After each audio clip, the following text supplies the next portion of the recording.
Assalamu alaikum and welcome to our class where we teach you how to blog for the first time। आज हमारी जो episode है वो episode number 2 है। हमने 1 अपलोड कर दिया, आप ज़रूर देखिएगा, उसका लिंक हम डिस्क्रिप्शन में डाल देंगे। हमारी सारी वीडियोस छोटी हैं ताकि ज़्यादा टाइम ना लगे आपका, लेकिन आपके कॉन्सेप्ट्स क्लियर हो जाएं, इसीलिए आप कोशिश कीजिएगा कि सारी वीडियोस देखें। आज हम किस बारे में देखेंगे? आज हम देखेंगे कि जो भी हमारा नीश या फिर कीवर्ड है, इसको सिलेक्ट करने के लिए ऐसे कौन से फैक्टर्स हैं जो दिमाग में रखना ज़रूरी है और ऐसे कौन से टूल्स हैं जो हमें यूज़ करने चाहिए। फैक्टर्स में कि हमारे यहाँ पे 4 डिस्कस करेंगे हम। Search volume, CPC, keyword difficulty और आपका इंटरेस्ट। अब इन सबको बारी बारी हम देखते हैं, डिस्कस करते हैं। सर्च वॉल्यूम क्या होती है? सर्च वॉल्यूम का मतलब होता है कि आपकी नीश को, आपके कीवर्ड को कितने लोग एक मंथ में सर्च कर लेते हैं। अब देखें, जब तक कोई लोग आपके ब्लॉग के बारे में, आपके स्पेसिफिक कीवर्ड के बारे में सर्च नहीं करेगा, तब तक आपको लिखने का कोई फ़ायदा नहीं है। जब कोई पढ़ेगा ही नहीं, गूगल उस पर आपको पैसे दे ही नहीं सकता क्योंकि लोग उस पर आ ही नहीं रहे, तो क्या फ़ायदा। इसीलिए आपने हमेशा देखना है कि उसकी सर्च वॉल्यूम अच्छी होनी चाहिए।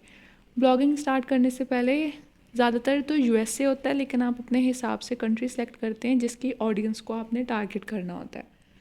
तो आपने देखना होता है कि उस कंट्री की ऑडियंस वो काम देख रही है, वो उन चीज़ों के बारे में सर्च कर रही है कि नहीं कर रही। क्योंकि अगर वो सर्च ही नहीं कर रहे तो हमारे लिखने का कोई फ़ायदा नहीं। जैसे काफ़ी शॉपकीपर्स होते हैं, उस एरिया के लोग जो चीज़ें नहीं लेते वो शॉप पे नहीं रखते, क्योंकि उनके पास इतना फ़जूल का पैसा नहीं है कि वो ज़ाया करें कि लोग आके ख़रीदें भी ना उनकी चीज़। इसीलिए समझदारी की बात होती है कि जो लोग सर्च कर रहे हैं आप वही लिखें, जो डिमांड है वही आप सप्लाई करें। आगे आपका कीवर्ड डिफ़िकल्टी। कीवर्ड डिफ़िकल्टी क्या होती है? ये एक आप कह लें पैरामीटर होता है जो बताता है कि आपके कीवर्ड को रैंक करने में कितनी मुश्किल हो सकती है। अगर एक कीवर्ड पे पूरी दुनिया लिख रही है तो आपका लिखने का क्या फ़ायदा। आपके जो सारे हैं, आपके कॉम्पिटिटर्स हैं, वो पहले से वहाँ पे मौजूद हैं, उनकी डोमेन अथॉरिटी ज़्यादा है। तो जब भी गूगल ने रैंक करना होगा तो वो उसको रैंक करेगा, आपको नहीं रैंक करेगा।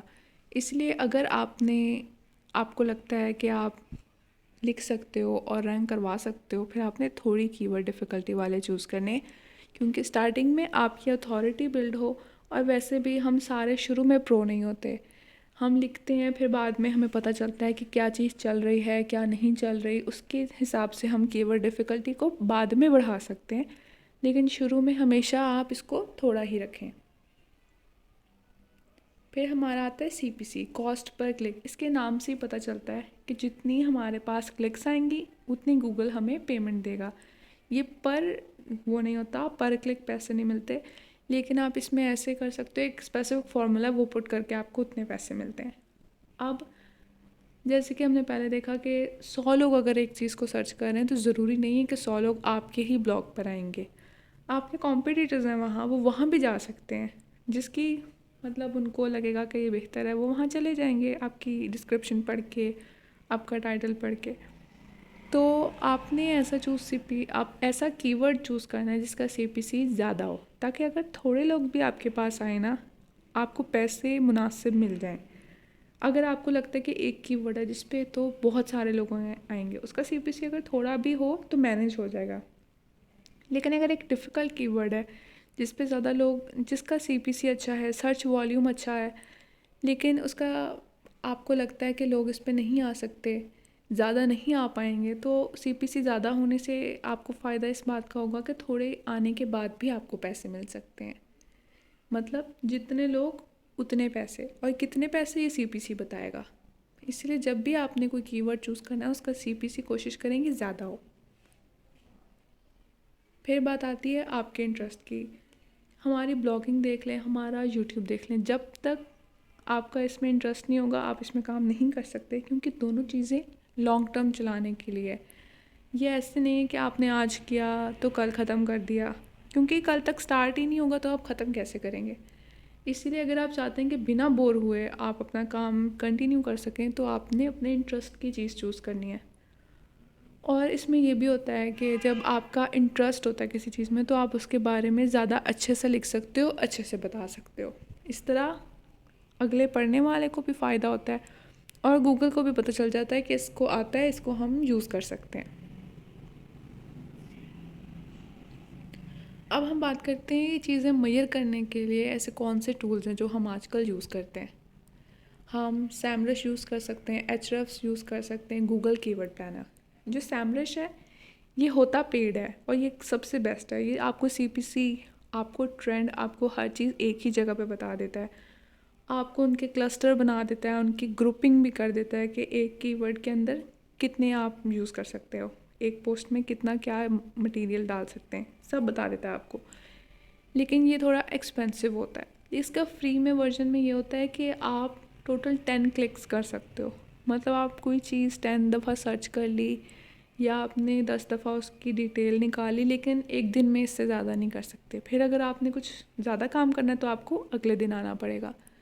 जो एचरफ्स है ये फ्री इस तरह होता है कि ये पहली जो 10 आप कोई कीवर्ड सर्च करो ना तो उससे रिलेटेड कीवर्ड पहले 10 का डाटा देता है, लेकिन उसके बाद आपको कीवर्ड बता देता है, लेकिन ना कीवर्ड डिफ़िकल्टी बताता है ना उसकी सर्च वॉल्यूम बताता है।